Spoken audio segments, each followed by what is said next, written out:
Halo pemirsa Albiruni ID, kembali lagi di channel Albiruni ID.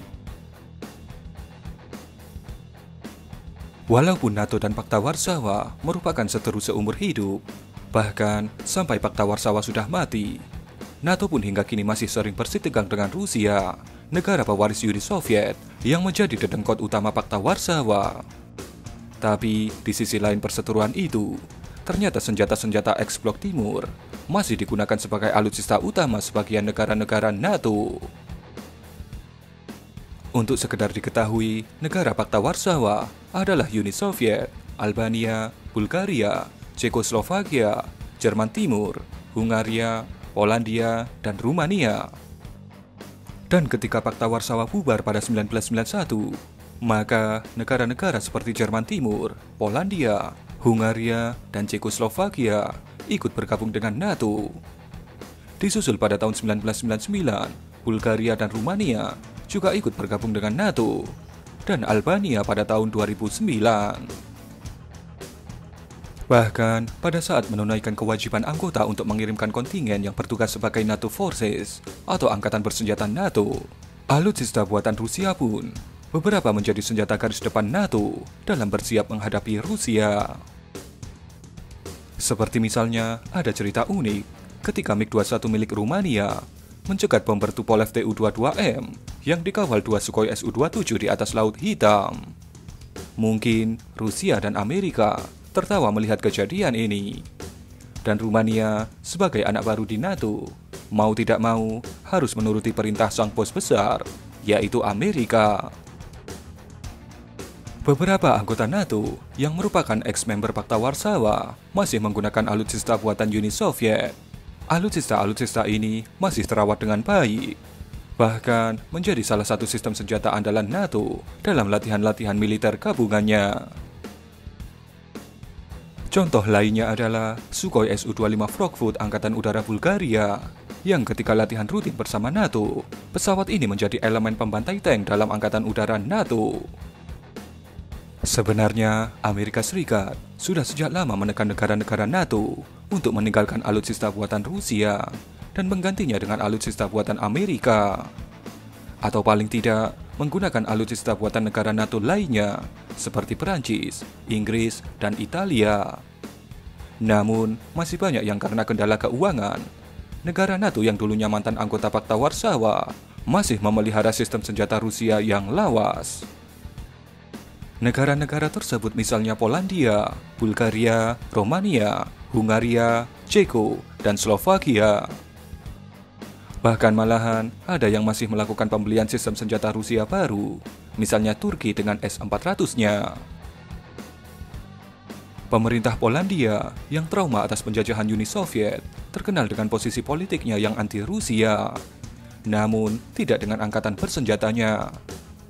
Angkatan bersenjata Polandia masih mempertahankan penggunaan senjata-senjata buatan Rusia dalam inventorinya. Mulai dari senapan serbu, rudal-rudal anti-tank, MLRS, dan sistem rudal anti-pesawat, masih banyak menggunakan alutsista buatan Rusia, yang tentu saja susah kompatibel dengan sistem jaringan pertahanan NATO yang buatan negara-negara Barat.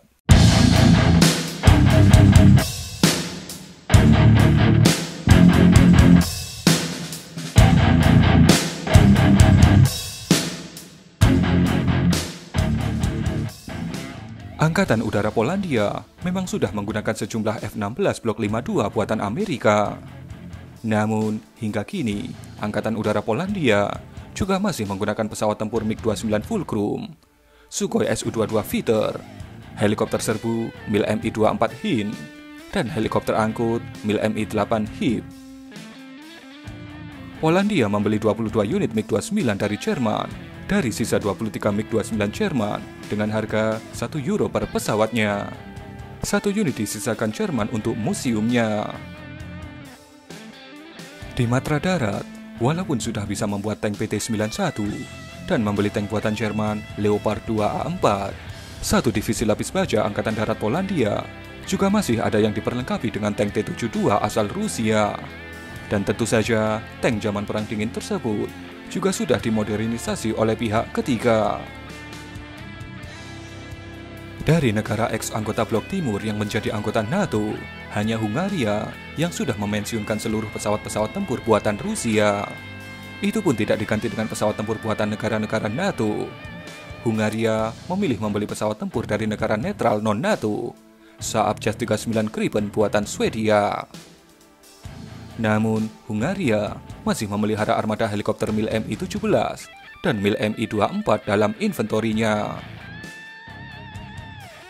Di matra darat, tank T-72 masih menjadi kekuatan utama pasukan darat NATO. T-72 buatan Rusia ini masih digunakan Angkatan Darat Bulgaria, Hungaria, Romania, Slovenia, dan Republik Ceko.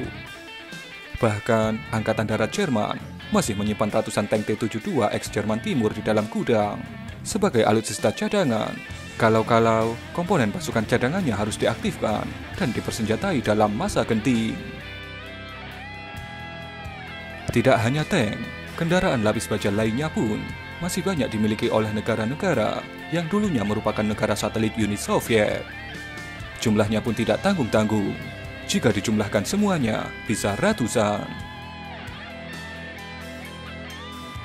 Yunani, yang dari dulu sama sekali tidak pernah menjadi anggota Pakta Warsawa dan selalu berkiblat ke barat, juga memiliki alutsista buatan Rusia yang dibeli bahkan setelah Blok Timur tersebut runtuh. Angkatan bersenjata Yunani membeli sistem pertahanan udara canggih S-300 dan Tor M1 dari Rusia. Selain itu, Yunani juga membeli LCAC raksasa Zuber dari Rusia. Bahkan jumlah Zuber yang dimiliki Yunani lebih banyak dari yang dimiliki Rusia sendiri.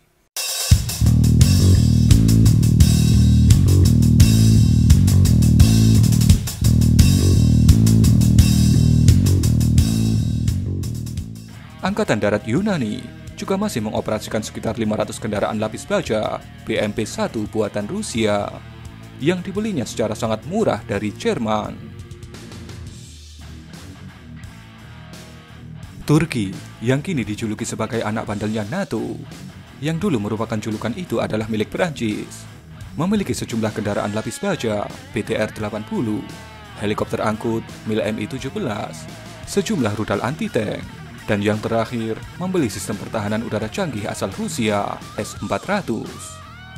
Amerika berang terhadap keputusan Turki atas pembelian tersebut.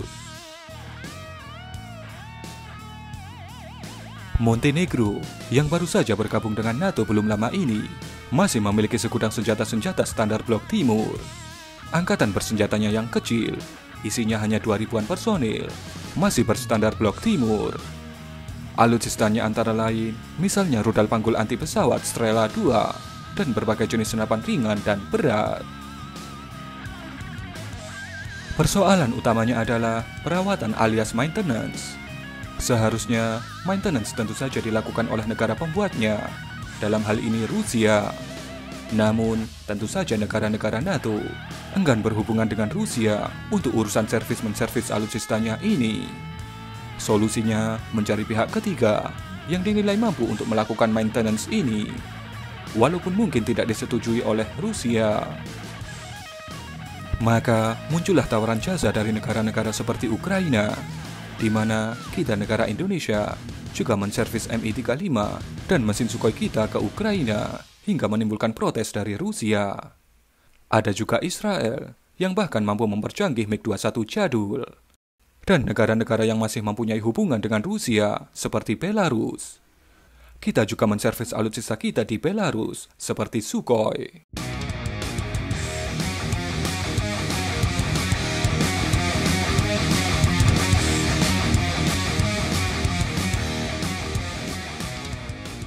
Maklum, selain perkara keamanan alutsista, Rusia juga terkenal tidak konsisten mengenai harga layanan. Sesuatu yang bahkan dikeluhkan oleh pembeli terbesarnya, yaitu India. Namun, dalam kerangka NATO, masalah utama adalah interoperabilitas, dan makin hari, masalah interoperabilitas ini menjadi semakin buruk. Untuk alutsista asal Rusia yang merupakan warisan masa lalu, cepat atau lambat, tentu saja harus diganti. Asal ada uangnya, mengganti dengan standar barat bukanlah masalah. Yang menjadi masalah adalah pembelian alutsista baru asal Rusia seperti yang dilakukan oleh Turki dengan S-400-nya. Hal ini menimbulkan pertanyaan, apakah sistem tersebut bisa bekerja sama dengan sistem NATO? Dan tambahan dengan adanya personel technical advisor asal Rusia, alias ada pelatih asal Rusia, yang pasti mendampingi implementasi dan operasional sistem tersebut, tentu akan menjadi celah keamanan serius bagi upaya interoperability dengan sistem NATO. Tentu saja, bagi negara-negara tertentu, selalu ada celah mengakali penggunaan senjata asal Rusia di lingkungan NATO ini. Polandia dan Ceko misalnya. Mereka melakukan modifikasi dan upgrade pada sistem senjata asal Rusia, lalu memberikan nama baru pada barang lawas tapi baru tersebut. Hal ini mereka percaya bahwa mereka sudah bisa memenuhi dengan aturan NATO, walaupun masih menggunakan alutsista yang sebenarnya merupakan standar Rusia. Polandia membeli lisensi MRO untuk MiG-29-nya dan lisensi untuk memproduksi spare part-nya sendiri untuk MiG-29-nya tersebut. Polandia juga membeli lisensi produk rudal anti pesawat Igla, lalu menjualnya dengan nama Grom yang juga dibeli oleh Indonesia. T-72 asal Rusia dimodernisasi, kemudian dijual dengan nama PT-91 Tuardi. Malaysia merupakan salah satu negara pengguna tank ini. Nampaknya usaha Amerika untuk menghapus alutsista asal Rusia dalam inventori senjata negara-negara NATO masih akan banyak mengalami hambatan. Bahkan, walaupun diancam dengan berbagai pemutusan kerjasama seperti yang dialami oleh Turki, hal tersebut masih saja terjadi.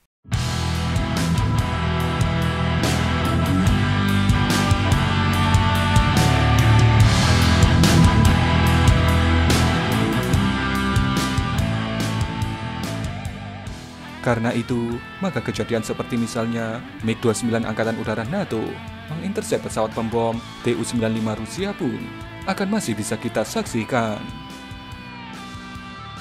Bagaimana menurut Anda mengenai fenomena seperti ini? Buatan Rusia, tapi digunakan untuk melawan Rusia. Berikan pendapat Anda.